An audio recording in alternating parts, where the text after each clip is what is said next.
Pero cuando nosotros tenemos este libro que se llama la Biblia, nos proporciona la noticia más importante y la más sensacional. Por eso la palabra evangelio significa buenas noticias que el ser humano pueda recibir. El Señor Jesucristo no tarda en regresar a este mundo. Este evento, cuando Jesucristo venga, va a terminar totalmente con la historia humana para dar comienzo a un nuevo mundo de justicia, de paz y de seguridad nacional mundial. Ninguna fuerza en el universo va a poder detener este acontecimiento maravilloso. Es interesante que nosotros sepamos que Dios tiene un tiempo para todo. Y el tiempo en que Cristo vino hace 2000 años fue exactamente el tiempo que Dios ideó y diseñó para que su Hijo viniera en el momento de la historia que más se necesitaba y en el momento de la historia en la que su vida impactó al mundo entero. Con su primera venida, la historia fue radicalmente transformada. Contamos nuestros días de Cristo a nuestros días o antes de Cristo. Celebramos la Navidad, su cumpleaños, y celebramos la Semana Santa, su muerte y resurrección.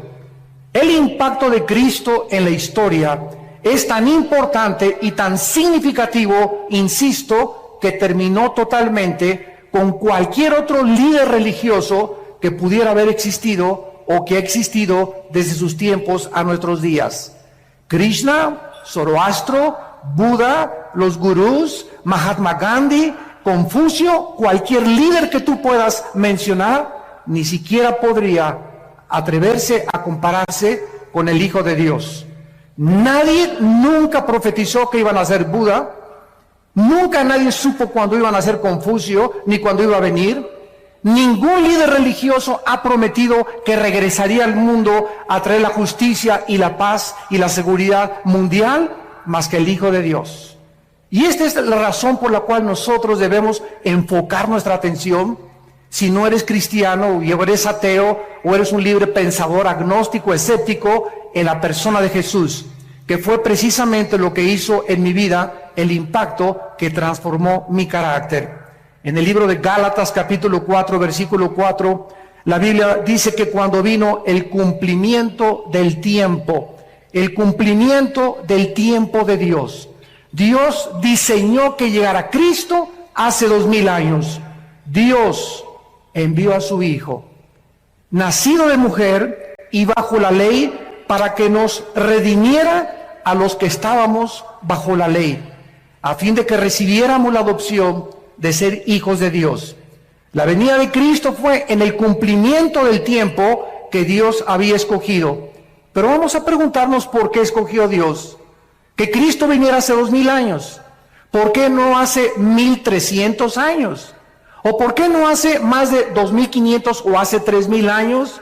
Y aquí es donde encontramos la sabiduría de Dios en la Biblia. En primer lugar, Dios escogió que viniera Cristo en su primera venida hace 2000 años porque el Imperio Romano comenzó a abrir por primera vez en la historia carreteras, caminos por todos lados en Europa. De ahí viene la famosa frase, todos los caminos llevan a Roma. El Imperio Romano abrió caminos, carreteras por donde marchaban sus ejércitos, y estos caminos pavimentaron el camino para que los discípulos de Cristo cumplieran la orden que Jesús les había dado. Vayan a todas las naciones y prediquen este evangelio y hagan discípulos de todos los seres humanos. Toda potestad me es dada en el cielo y en la tierra. No tengan miedo de los hombres. He aquí yo estoy con ustedes todos los días hasta el fin del mundo. Estos nuevos caminos proporcionaron a los discípulos de Cristo la ventaja de viajar por toda Europa, África, el Medio Oriente y poder llevar estas buenas noticias al mundo entero. En segundo lugar, porque hace 2000 años existía la Pax Romana, que existió durante el tiempo de Cristo. Fue como un paréntesis de todas las guerras continuas que habían prevalecido anteriormente. Este factor también les benefició a los discípulos de Cristo para que fueran por todas las naciones sin ningún problema. En tercer lugar, el lenguaje y la cultura helénica. Cuando los ejércitos de Alejandro el Magno marcharon para conquistar el mundo, todos los filósofos griegos influenciaron de tal manera al mundo antiguo que el mundo antiguo adoptó y asimiló el lenguaje del griego, que se llamaba el griego koiné o la cultura helénica. Como consecuencia, cuando Cristo vino, el mundo entero hablaba el griego y dominaba el helenismo. Esta igualdad de lenguaje y filosofía, al igual que los caminos que abrió Roma, pudieron prevalecer para poder llevar el evangelio y que no tuvieran absolutamente ningún problema en poder difundir las noticias de la salvación en Cristo Jesús. Pero en cuarto lugar, lo más importante por lo cual Dios envió hace 2000 años a Cristo al mundo fue por el gran vacío que existía en la humanidad, que se vuelve a repetir exactamente 2000 años después, en la época, en el siglo XXI en que estamos viviendo. Las diversas y los cientos de religiones que había en tiempos de Cristo, con los miles de dioses de los griegos paganos, no pudieron nunca satisfacer ni a poder llenar el hambre de la humanidad de aquellos tiempos. Además, la inmoralidad, el paganismo, la idolatría, la depravación sexual, las filosofías griegas no pudieron satisfacer las necesidades más profundas del alma humana. En su primer carta a los Corintios, el apóstol Pablo lo escribe de esta manera en el versículo 1, versículos 18 en adelante. Y Cristo se dirige a los griegos, a los filósofos, aquellos que nadie ha podido comparar en 2000 años, los que se la pasaban interpretando el mundo, mientras Jesús venía a cambiar el mundo.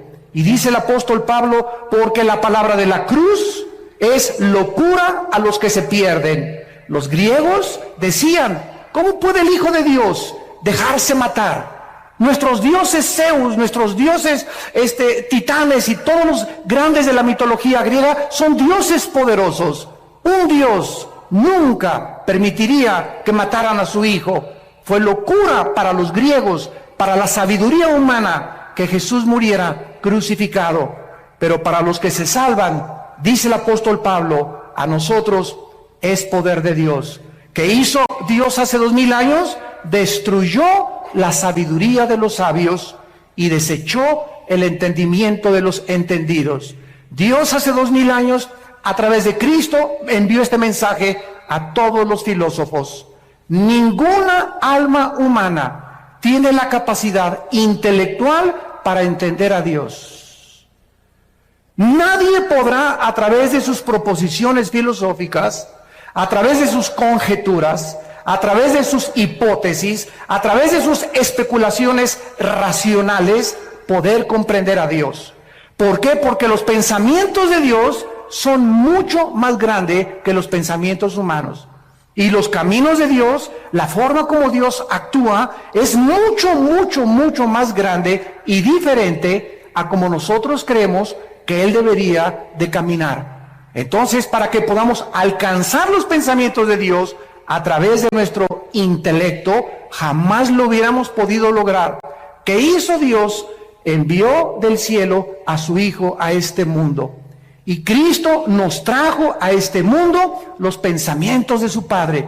Nos dijo cómo era Dios, nos dijo cómo hablaba Dios. Si tú quieres conocer a Dios, ve a Jesucristo. Si quieres saber cómo piensa Dios, estudia la vida de Cristo, porque Él es la imagen del Dios invisible, el primogénito de los muertos, el creador del universo. Dios pues nos habló a través de Cristo, y el apóstol Pablo entonces reta a los filósofos y les dice, ¿dónde están los sabios? ¿Dónde están los que todo lo alegan en la televisión y en el radio y en las películas? ¿No ha enloquecido Dios la sabiduría del mundo? La Biblia está diciéndote, tráeme a tu gallo Giro. ¿Quién es para ti el más sabio, la persona más inteligente, el filósofo más grande, tu héroe. Tráemelo, dice Dios, y ponlo aquí, y ponemos a Jesús a un lado. ¿En quién vas a pensar? ¿En Platón? ¿Sócrates? ¿Alejandro el Magno? ¿Oscar Wilde? ¿Zoroastro? ¿Buda? ¿Mahatma Gandhi? Piensa. Dios nos está retando. Tráeme a tu gallito Giro. Piensen ustedes en el personaje que más ha impactado tu vida y comparémoslo con Jesucristo. Tráeme el libro que tú quieras de literatura, de genética, de historia, de geografía, de antropología, de aritmética, de física, de genética. Pónmelos aquí y ponemos la Biblia a un lado. No hay ninguna obra ni volumen en la literatura que se pueda comparar con la Biblia. Este es el mensaje que me ha gustado llevar a las universidades. Y retando a los universitarios les he dicho lo mismo. Tráiganme ustedes y vamos a discutir y vamos a argumentar contra Marx, contra Freud, contra Carlos Darwin, contra Friedrich Nietzsche, contra Carlos Sagan, contra el que tú quieras. Cristo destruye la sabiduría y la filosofía humana. ¿Por qué? Porque son hombres. Hombres como tú y como yo, frágiles, con pies de barro, que no tenemos la capacidad más que limitada para poder llegar a un cierto punto de comprensión. Y el mundo se ha pasado tratando de entender el mal, la existencia de la maldad, que es el problema número uno de la filosofía y de los teólogos en la humanidad. La humanidad vivía en las peores condiciones en aquel tiempo y entonces la Biblia dice, ya que la sabiduría de Dios. El mundo no conoció a Dios mediante la sabiduría, ni de Platón, ni de los griegos, ni de Sócrates, ni de Carlos Marx, ni de ningún hombre puede darnos el conocimiento de Dios. Agradó a Dios salvar a los creyentes por la locura de la predicación. Dios escoge un mensaje que es locura al intelecto humano. Y el mensaje es este: cree en Jesucristo, lo que Él hizo en la cruz del Calvario, invítalo a tu vida como tu Salvador y Dios te perdona tus pecados, pasados, presentes y futuros. Recibes la eternidad en ese momento y en ese momento el intelecto humano comienza a luchar. No puede ser tan fácil. Yo tengo que irme de rodillas a la villa, tengo que hacer algunas obras, tengo que hacer esto y el otro, tengo que hacer 5 asilos, tengo que construir 10 orfanatorios, tengo que hacer algo para poder entrar al cielo. Dios dice, mis pensamientos no son tus pensamientos, sométete a mis términos, la salvación es por gracia, no es por obras. Y este mensaje contradice todas las religiones, porque todas las religiones sin excepción enseñan que debemos hacer algo. Claro que después de recibir a Cristo tenemos que manifestar de que somos cristianos con las buenas obras, pero nuestras buenas obras no son el medio para salvarnos, son solamente un punto intermedio entre la salvación y lo que Dios dijo en su palabra. O sea, no es las obras lo que nos salva, sino el fruto de nuestra salvación. No nos portamos bien para irnos al cielo, nos portamos bien porque tenemos a Cristo y lo tenemos que demostrar por la forma en que vivimos. Fue entonces, en este tiempo, que el Dios Todopoderoso, el Creador del universo, envió a su Hijo al mundo, se vistió de carne, de hueso y de sangre y nos trae este mensaje: de tal manera los ama mi Padre, de tal manera los ama Dios, que me ha enviado a mí al mundo a morir en una cruz por ustedes, para que cualquiera de ustedes que me escuche en este momento no se pierda, mas tenga la vida eterna. Mas Dios mi Padre muestra su amor a ustedes en que siendo pecadores, yo voy a morir en tu lugar y en mi lugar, en una cruz. Para que toda la gloria de la salvación tuya y mi salvación no sea para ti. Para que nadie llegue al cielo y le diga: Pedro, dame chance de entrar, por favor. Y Pedro te contesta: ¿y por qué te voy a dar chance de entrar? Es que hice 10 orfanatorios, 5 asilos, me fui a la villa de rodillas, fui una buena persona, fui fiel, etcétera, etcétera, y te va a dar una patada a Pedro y te va a aventar hacia abajo. porque nadie va a entrar al cielo por sus buenas obras, sino por la sangre derramada en una cruz. Este es el medio que Dios escogió para que chocara con el intelecto humano, porque nosotros, insisto, buscamos que necesitamos hacer algo para poder ser aceptados por Dios. Las buenas noticias es que Dios ya lo hizo todo en una cruz, y solo a ti y a mí nos corresponde creer y aceptar lo que Dios hizo en nuestro lugar en la cruz de Cristo. Mientras la humanidad se sigue sumergiendo más y más en la inmoralidad, donde se siguen aprobando los matrimonios gays, iglesias que están aceptando, ¿verdad?, homosexuales, en el paganismo, en la idolatría, en la corrupción, en la mentira, en el fraude, las tinieblas en el siglo XX se están haciendo cada vez más densas y más densas y más densas en el mundo, pero en la mayor parte de los cristianos existe la convicción, y lo sabemos por el espíritu que tenemos dentro, que está pronto el mundo a ser sacudido por los poderes sobrenaturales de Dios. Dios ha comenzado en primer lugar a permitir que los climas cambien. Ya no hay primavera, verano, otoño o invierno. Hemos acabado con el agua, hemos contaminado la comida, hemos contaminado el aire, la guerra política se intensifica, el Medio Oriente es una olla express que en cualquier momento cualquier loco aprieta un botón y explota el Medio Oriente, el petróleo se va a $200 por barril y comienza el caos, una inflación y una recesión donde la gente va a comenzar a desmayar, dice Lucas 21, por las cosas que están por suceder en el mundo entero. Y en medio de estas tinieblas y de esta confusión existe la voz de aquel que dijo: mi paz les dejo, mi paz les doy. No tengan miedo. Mientras el mundo esté confundido, ustedes saben que yo soy el buen pastor, que di mi vida por ustedes y que nunca, nunca, nunca nada les va a faltar. Para nosotros el morir es ganancia. Lo peor que nos pudiera suceder es morir en un terremoto, en un tsunami, una erupción volcánica, un avionazo. De algo tenemos que morir. Y cuando muramos, seremos librados de este cuerpo corrupto y nuestra alma y nuestro espíritu será libre de esta prisión donde se encuentra actualmente y temporalmente, para estar en la presencia por todos los siglos de los siglos en frente del Creador. Cristo en Mateo 24 explicó las señales antes de su venida. Porque vendrán muchos en mi nombre, versículo 5, diciendo: yo soy el Cristo, y a muchos engañarán. ¿Cuántas personas conoces hace 2000 años a nuestros días que han dicho: yo soy el Cristo? Gurús, David Koresh, Jim Jones, un tipo que anda ahorita en Miami diciendo que él es el anticristo y que él es Cristo, etcétera, etcétera. Los gurús de las filosofías orientales que te dicen: concéntrate en Chapultepec en posición de loto, budismo zen, en el tercer ojo que tenemos. El tercer ojo lo tienen, pero atrás no lo tienen adelante. Y concéntrate en Dios, y Dios está dentro de ti, y Dios está dentro de todos los seres humanos. ¿De dónde salió esta filosofía? Esta filosofía salió de los hombres, no de la Biblia. Y mientras todo esto sucede, y siguen levantándose hombres y mesías, y el mundo como un niño inmaduro sigue creyendo que un presidente o un gobernante va a sacar al país del problema, o un partido político, siguen los seres humanos poniendo su esperanza en los seres humanos y no en Dios. Y la Biblia dice: maldito el que confía en el hombre y pone por carne su brazo.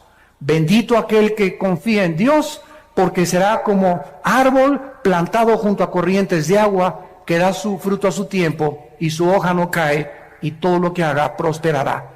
Nuestra confianza está en Dios. Nuestra confianza y esperanza no está en ningún político, en ningún partido, en ningún sistema político, ni socialista, ni comunista, ni democrático. Ningún sistema es perfecto, ningún estadista es perfecto, solo Jesucristo fue perfecto. Así que si tú tienes tu confianza en Dios y en Jesucristo, podrás mantenerte en un fundamento inconmovible, que es la roca, que es Jesús. Mateo 24 dice Jesucristo: van a oír de guerras y rumores de guerras. Miren que no se turben, porque es necesario que esto acontezca, pero aún no es el fin. 1914, Primera Guerra Mundial de la historia. 1939, Segunda Guerra Mundial de la historia. De 1945 a nuestros días, 445 revoluciones, más de 370 golpes de Estado, más de 15 de cuantos genocidios. El siglo XX es el siglo donde más sangre se ha derramado, donde más guerras, donde más genocidios. José Stalin, Adolfo Hitler, Idi Amin, Lao Tse-tung, Mao Tse, y todos ellos, ¿verdad? Millones de personas mataron, pero al mismo tiempo, e irónicamente, el siglo XX se caracterizó por ser el siglo donde más alta tecnología alcanzó el ser humano y donde más descubrimientos científicos se han logrado en toda la historia de la humanidad. Qué ironía que mientras el ser humano evoluciona en ciencia y en tecnología, se hunde en contrario en su moral. Cada vez se deprava más, cada vez hay más pastillas tranquilizantes, cada vez hay más confusión, porque el ser humano no fue nacido para él solucionar los problemas mundiales. Para eso tenemos a un Dios que dio su vida por nosotros en una cruz. Dice Cristo, iban a haber pestes. Te sonó la campana, ¿verdad? Que la influencia, que el ébola, que esto y el otro, que el SIDA, que el retrovirus del SIDA, va a haber hambres, terremotos y todo será principio de dolores. Damas y caballeros, el mundo está entrando, lo que Jesús dijo hace 2000 años, al principio de los dolores. ¿Estás listo? Esto no es una coincidencia que hayas venido esta mañana a este desayuno.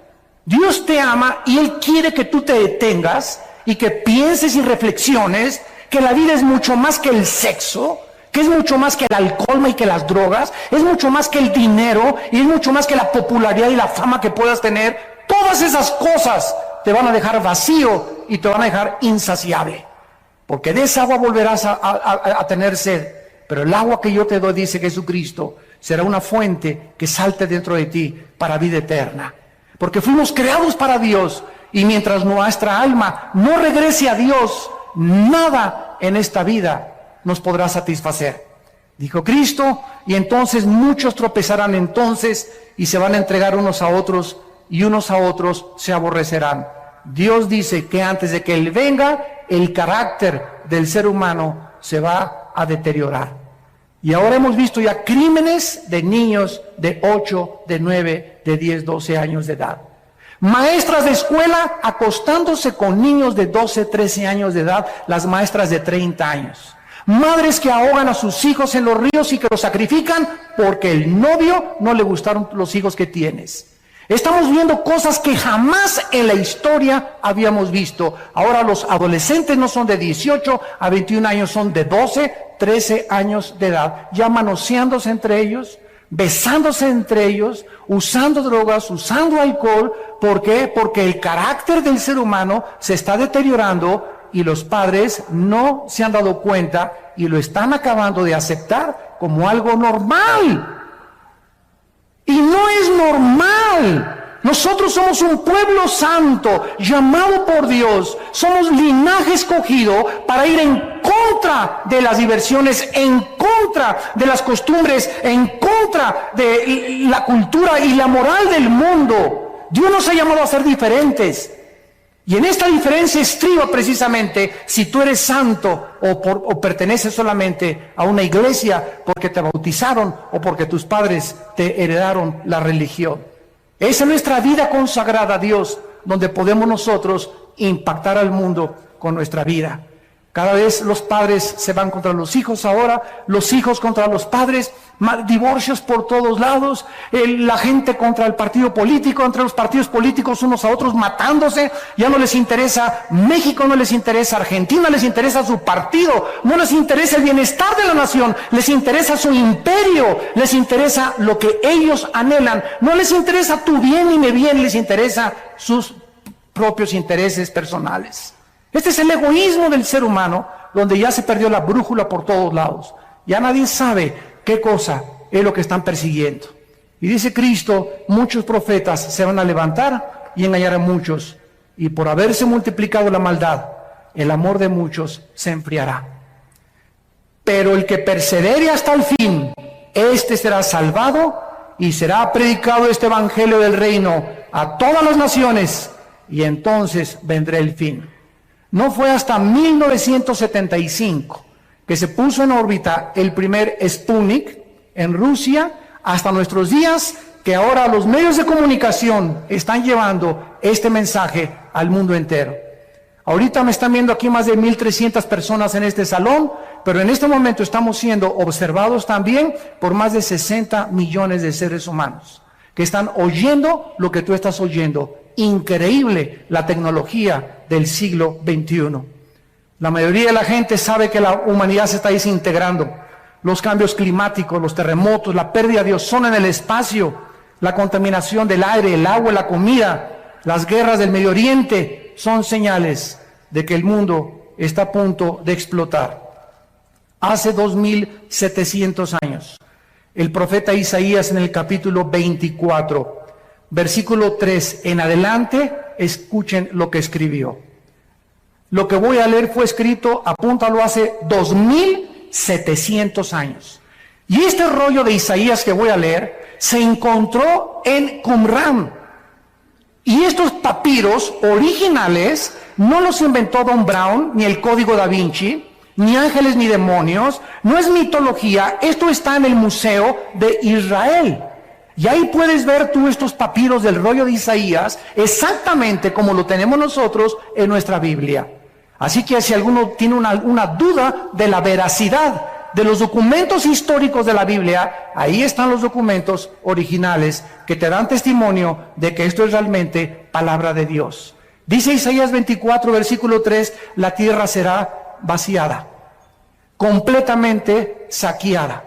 Jehová ha pronunciado esta palabra, se destruyó, cayó la tierra, enfermó, cayó el mundo, enfermaron los altos pueblos de la tierra, y la tierra se contaminó bajo sus moradores.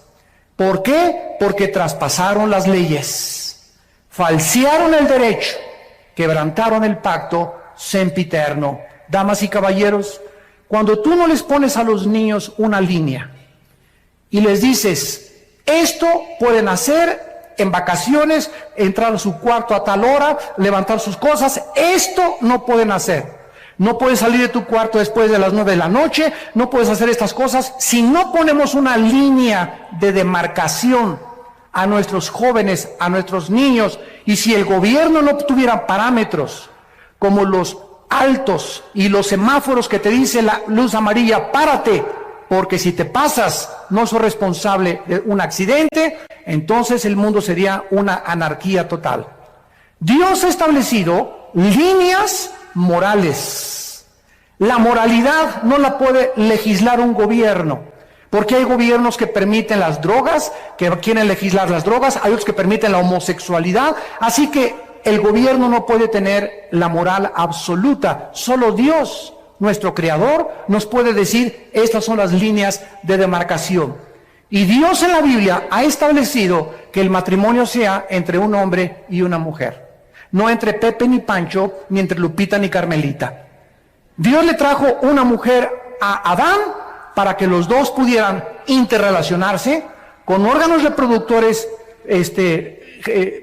sexuales diferentes, para que pudiéramos ser colaboradores con Dios entre los seres humanos. ¿Qué ha dicho el hombre? Dice la Biblia, traspasaron las leyes. A mí no me importa lo que dice, a mí me importa ser feliz y no me importa lo que la cultura ni lo que la moral diga. Y los gobiernos, como son democráticos, ante la presión de los homosexuales y de los grupos degenerados, el gobierno no tiene más que legislar y decir, para poder comprar votos, pues vamos a legislar la inmoralidad y la homosexualidad. Hemos llegado a un punto donde hemos falseado el derecho, hemos quebrantado el pacto con Dios. Nos estamos, escúchenme muy bien, la humanidad nos estamos convirtiendo en animales. En animales. Donde te matan, donde te secuestran, donde creen que el otro día vi un anuncio que decía, no a la pena de muerte porque nos convierte en asesinos. El partido que escribió eso no tiene el mínimo conocimiento de lo que significa la retribución y no la venganza. Cuando un gobierno ejecuta la pena de muerte, no está asesinando, porque Dios le dio la prerrogativa al gobierno de ejercer la pena capital, porque de acuerdo a Dios, escúchenme, señores políticos, de acuerdo a Dios hay seres humanos que han perdido el derecho de seguir vivos, que se han convertido en animales y que son lobos rapaces buscando a tus hijos para secuestrarlos, destruir tu familia, destruir la sociedad, causar temor, y esas personas, de acuerdo a Dios, han perdido el derecho de vivir. Porque es preferible que uno muera y que no secuestren a 50 y que paguen por uno solo. Esta es la filosofía y el pensamiento de Dios, no es el de nosotros. Pero nosotros entramos en una misericordia falsa. Ay, no, pobrecito. Todos los que han agarrado han dicho, prefiero que me maten a estar 75 años en la cárcel. ¿Qué cosa es lo que está sucediendo? Estamos perdiendo la brújula, donde ya nadie sabe si es bueno, si es malo, qué es mejor o qué no es mejor. ¿Por qué? Porque no son guiados por la Biblia, sino por los razonamientos y las filosofías de los seres humanos. El ser humano, dice la Biblia, va a llegar al nivel de los animales. Y dice Dios, por esta causa la maldición consumió la tierra. Sus moradores fueron asolados. ¿Será quebrantada la tierra? ¿Será removida como un borracho? ¿Se agravará sobre ella su pecado? Y nunca más se levantará, porque Jehová, el Dios del cielo, lo ha determinado. En todas estas cosas, la humanidad que se encuentra en un túnel donde nadie sabe dónde está la luz, dónde está la salida. Vamos a consultarle a los de la nueva era, vamos a consultarles a los gurús, vamos a consultarles a los ateos, vamos a consultarles a los adivinos, a la bola de cristal. Y Jesús dijo, yo soy el camino, la verdad y la vida. Hay un solo camino, damas y caballeros, que es Jesucristo. Dijo Jesús, yo soy la resurrección y la vida. Y quiero decirte que si tú en esta mañana vives, es precisamente porque yo quiero que tú vengas a morar conmigo eternamente en la casa de mi Padre. ¿Por qué Cristo va a regresar? Número uno, porque la creación lo espera impacientemente. La creación ha sido contaminada con huracanes, tornados, lluvias, tormentas, erupciones volcánicas. ¿Por qué? ¿Ha existido esto siempre en la humanidad? Así es, desde que el primer hombre pecó en el huerto del Edén. Dios puso un planeta perfecto como administrador a una primer pareja y el hombre se rebeló contra Dios. Y Dios ha dejado esta rebelión continuar hasta el tiempo en que Él va a venir a poder acabar con la maldad. Y durante toda esta época de la historia ha entrado el proceso que la física llama la entropía, donde todo se descompone, todo se echa a perder, nuestras células comienzan a desgastar, todo se oxida. Esta es la ley de la entropía o de la corrupción de acuerdo a la teología bíblica. Y Dios dice que cuando Él venga, restaurará totalmente la creación. Miren lo que dice en Isaías 11, versículo 6, que pasará con el mundo ecológicamente cuando Cristo regrese.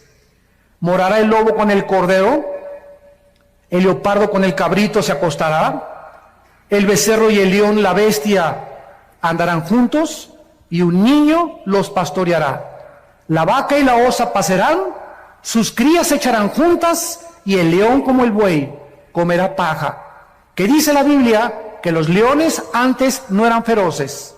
Dios no creó a los leones feroces, Dios no le puso veneno a los alacranes, ni a la viuda negra, Dios no le puso la ferocidad a las bestias de la selva. Dios no es el autor de lo que tenemos a nuestro alrededor, somos nosotros. Cuando nosotros pecamos, inmediatamente se contaminó todo lo que estaba a nuestro alrededor. ¿Por qué? Porque el ser humano alejado de Dios no tenía el derecho de vivir en un mundo perfecto. El momento en que nosotros nos rebelamos contra Dios, me contamino a mí mismo, me comienzo a autodestruir, comienzo a destruir a mi esposa, comienzo a destruir a mis hijos, comienzo a lastimar a toda la gente a mi alrededor, porque el pecado es contagioso. Y si no entendemos esto, ¿por qué la Biblia aparta el pecado de la santidad? Nunca vamos a comprender la mente de Dios. Cuando tú pecas, estás escogiendo sufrir. Cada vez que tú pecas, vas a sufrir. Y vas a sufrir más allá de lo que tú creías que ibas a sufrir. El precio que vas a pagar va a ser más caro que el que pensabas que ibas a pagar. Y te irá peor de lo que pensaste que te iba a ir.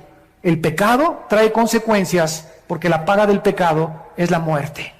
Y Jesús dijo que Él venía a pagar por el pecado humano. En segundo lugar, Cristo va a regresar porque nosotros lo estamos esperando.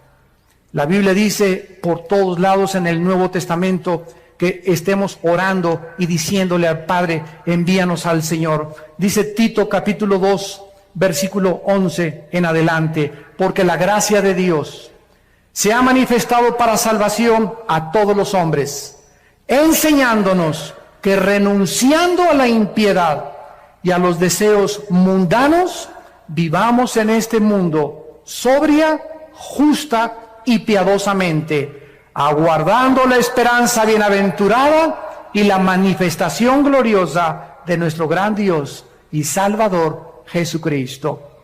¿Por qué me porto bien? ¿Por qué le tengo que ser fiel a mi esposa? ¿Por qué no quiero robar? ¿Por qué no quiero transar? ¿Por qué no quiero defraudar? ¿Por qué no quiero ver pornografía? Simplemente porque el que tiene esta esperanza se purifica a sí mismo. Si tú realmente crees que Cristo va a venir, tu vida tiene una perspectiva diferente a cómo vas a vivir. Porque si viene hoy en la tarde o viene la próxima media hora o hoy en la noche, tú vas a ser presentado y yo también, y no habrá nunca otra oportunidad para recuperar el tiempo que pudimos haber vivido en santidad. Por eso, amados santos, estar firmes y constantes, sabiendo que la obra en el Señor no es en vano. La Biblia dice que nosotros le esperamos, y yo te pregunto, ¿y tú a quién estás esperando? ¿Cuál es tu propósito para vivir? ¿Qué significado estás esperando que te dé lo que alcanzas en tu vida? Pregúntale a la gente, ¿qué es lo que tú esperas de la vida? Ser famoso, ser modelo, ser artista, ser cantante, y después, ¿qué vas a hacer? ¿Qué no sabes que te puedes morir a los 35 años de edad? ¿A los 40 años de edad? ¿A los 50 años de edad? ¿Que tu carrera política puede ser frustrada por una embolia, por un ataque al corazón? ¿Que tu belleza puede ser extinguida mañana por un cáncer de piel o por cualquier problema que te pueda suceder? Nuestra vida está en un hilo. No nos hagamos ilusiones de poner nuestras perspectivas en este mundo. Está bien que queramos distinguirnos y todo, pero para la gloria de Dios, no para nuestros propios intereses.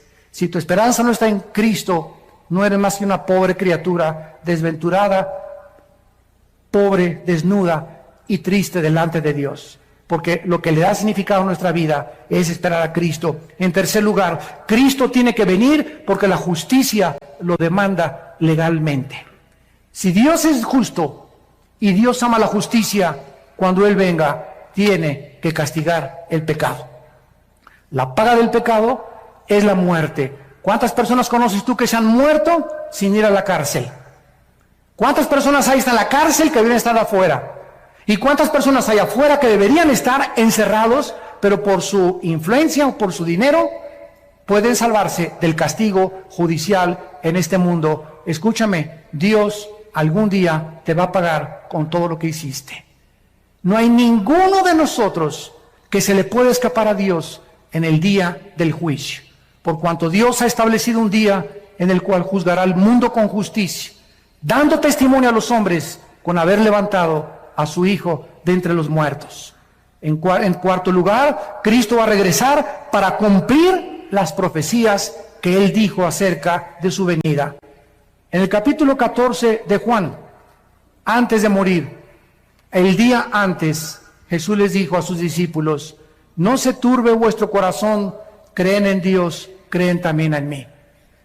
No permitas en estos meses y años que estamos viviendo que nada de las noticias, que el petróleo cayó, que el dólar cayó, que no hay trabajo, no permitan, dice Dios, que nada les robe su paz. Lo que nos hace ser vencedores ante las circunstancias adversas del mundo es la paz de Dios. Si tú no tienes en esta mañana, ustedes que nos ven por la televisión, si tú no tienes paz en tu vida, no puedes alcanzar ni lograr nada. Y déjame decirte algo, no tienes paz porque el pecado trae culpa, vergüenza, intranquilidad, irritabilidad, rencor y amargura. Cada vez que pecas, pierdes la paz, pierdes la tranquilidad, no te aguanta ni tu perro. Pero cuando tenemos paz, somos gobernados por algo que sobrepasa el entendimiento y que aunque podamos alrededor estar en medio de un huracán y de un tornado, sabemos que nuestras vidas están totalmente en las manos de aquel que dio su vida por nosotros en una cruz. Cristo dijo, en la casa de mi Padre muchas moradas hay. Si así no fuera, yo os lo hubiera dicho. Voy a preparar lugar para ustedes, para que si yo me fuere, vendré otra vez y los tomaré a mí mismo, para que donde yo estoy, ustedes también estén. Y ustedes saben a dónde voy y sabéis el camino. Tomás le dijo, no sabemos dónde vas. ¿Cómo podemos saber el camino? Jesús le dijo, yo soy el camino. Yo soy la verdad y yo soy la vida. Nadie viene al Padre si no es por mí. Cuando yo leí esto hace 33 años, fue lo que hizo que mi vida fuera consagrada a Dios.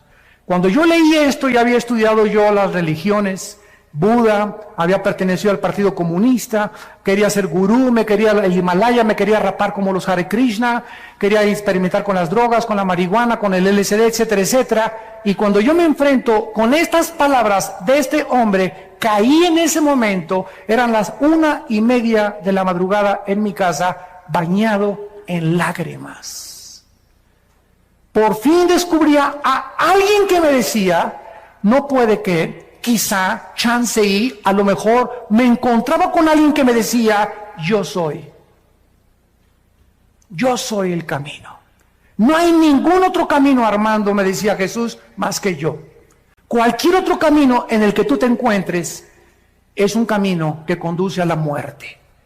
Yo soy el camino por donde tú debes andar, agárrate de mi mano, dice Jesús, y vas a caminar conmigo, y vas a tener vida y vida en abundancia, y además cuando mueras, vas a seguir siendo pastoreado por toda la eternidad por mi Padre. Cristo viene para cumplir sus promesas que Él nos ha hecho. Y terminamos viendo los contrastes entre la primera y la segunda venida de Jesucristo.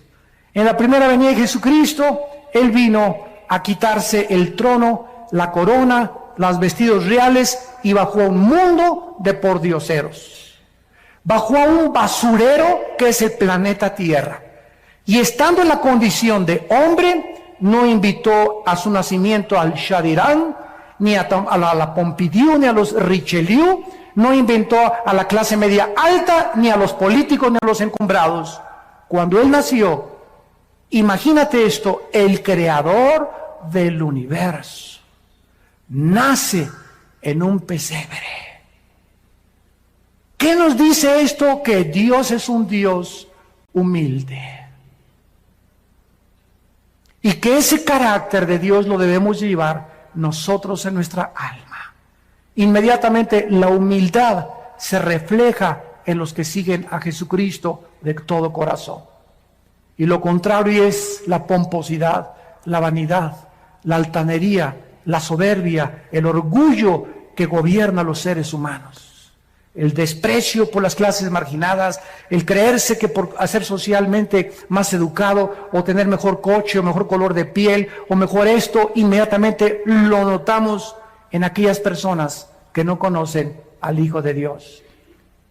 Cuando Cristo venga, vendrá con toda su gloria, con toda su potestad, con todo su reino para gobernar para siempre. Dice Mateo 24:29, e inmediatamente después de la tribulación, el sol se oscurecerá, la luna no dará su resplandor, las estrellas caerán del cielo y las potencias de los cielos serán conmovidas, y entonces aparecerá la señal del Hijo del Hombre en el cielo, y entonces lamentarán todas las tribus de la tierra y verán al Hijo del Hombre viniendo sobre las nubes del cielo con gran poder y con gran gloria.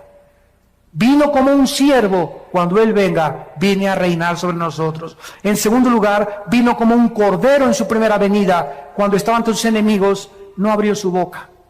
Pilato le dijo, defiéndete, ¿qué no sabes que tengo poder para crucificarte o para soltarte? Cristo sabía que su vida no dependía de un gobernador. Y le contestó a Pilato y le dijo, ninguna autoridad tendrías si no te fuera dada del cielo. Él vino a entregarse como un cordero, pero cuando Él regrese, vendrá como el león de la tribu de Judá, a juzgar a los vivos y a los muertos. En su primera venida fue juzgado.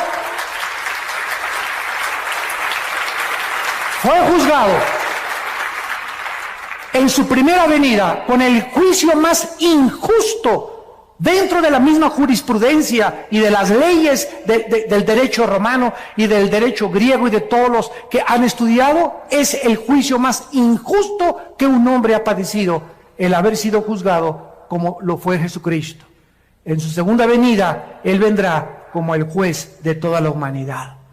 En primera venida el mundo lo juzgó y dijeron, crucifíquenle, crucifíquenle. Cuando Él venga en su segunda venida, en estos días o en estos meses o en los próximos años, viene a juzgar a todos aquellos que se burlaron de Él. Y en cuarto lugar, cuando Él vino, nació en un pesebre. Creció como un humilde carpintero y entró a Jerusalén en un burrito. No como los centuriones romanos montados en caballos blancos y con una diadema de hojas de olivo. Él entró en un burrito a Jerusalén lleno de lágrimas, diciéndole al mundo, ustedes deben arrepentirse de sus pecados. Pero cuando Él venga por segunda vez, vendrá en un caballo blanco y seguido de millones y millones de ángeles y de santos que vendremos con Él. Y dice Apocalipsis 19, entonces vi el cielo abierto, versículo 11, y un caballo blanco, y el que lo montaba se llama Fiel y Verdadero, con justicia juzga y pelea. Sus ojos eran como llama de fuego, había en su cabeza muchas diademas y tenía un nombre escrito que ninguno conocía sino Él mismo. Estaba vestido de una ropa teñida en sangre y su nombre es el Verbo de Dios. Y los ejércitos celestiales, vestidos de lino finísimo, blanco y limpio, le seguían en caballos blancos. De su boca sale una espada aguda para herir a las naciones, y Él las regirá con vara de hierro, y Él pisa el lagar del vino del furor de la ira del Dios Todopoderoso. Y en su vestidura y en su muslo tiene escrito este nombre, Rey de Reyes y Señor de Señores. Ven Jesús, ven, viene a triunfar, viene a traer justicia, viene por nosotros, viene a recompensarte. Y dice la Biblia finalmente en el capítulo 11 de Apocalipsis, y entonces los ancianos en el cielo se postraron y dijeron, Señor, te damos las gracias por el que eres y el que eras y que has de venir, porque has tomado tu poder y has reinado. Y se airaron las naciones, y tu ira ha venido, y el tiempo de juzgar a los muertos y de darle el galardón a tus siervos, los profetas, a los santos y a los que temen tu nombre, pequeños y grandes, y destruir a los que destruyen la tierra. El Señor Jesucristo viene a juzgarte. Y si tú recibes a Cristo en esta mañana, Él ya no viene como tu juez, Él vendrá como tu Salvador. Él vendrá como tu Redentor. Vendrá por ti y por mí para llevarnos con Él, para que los siglos venideros, que solamente pasamos por esta tierra temporalmente, podamos reinar por toda la eternidad con aquel que dice, he aquí yo soy el primero y yo soy el último. Yo soy el alfa y yo soy el omega. Vengo pronto con mi galardón para recompensar a cada uno según su obra. No quisieran muchos de ustedes en este momento abrirle tu corazón y recibirle en tu alma como tu Señor y como tu Salvador. Les pido por unos instantes, los que gusten, que inclinen su cabeza. Y ahí desde tu lugar, con toda la sinceridad y la honestidad de tu vida, sabiendo que no eres Dios, que tienes un límite para vivir y que después de la muerte viene el juicio, en este momento que tienes la oportunidad la lucidez mental y que tu corazón ha sido preparado por el Espíritu Santo, no cierres tu corazón contra Él y dile en tu alma: Señor mío y Dios mío, te pido perdón por mis pecados. Creo que en la cruz pagaste por ellos con tu sangre preciosa. Creo que a los 3 días resucitaste de los muertos. Y por ello te pido, porque sé que estás vivo, que entres a mi vida en este instante como mi Señor y mi Salvador. Lávame con tu sangre preciosa de todas mis maldades pasadas. Dame el poder de aquí en adelante de vivir para ti. Que pueda yo vivir para los demás. Que pueda amar a la gente como tú la amaste. Que pueda interesarme más la vida de los demás que mi propia vida. Porque ahora sé que ahí se encuentra la verdadera felicidad, en vivir para los demás. Señor Jesús, gracias por morir por mí, y te pido que me des el poder de los pocos días o años que me quedan de vida,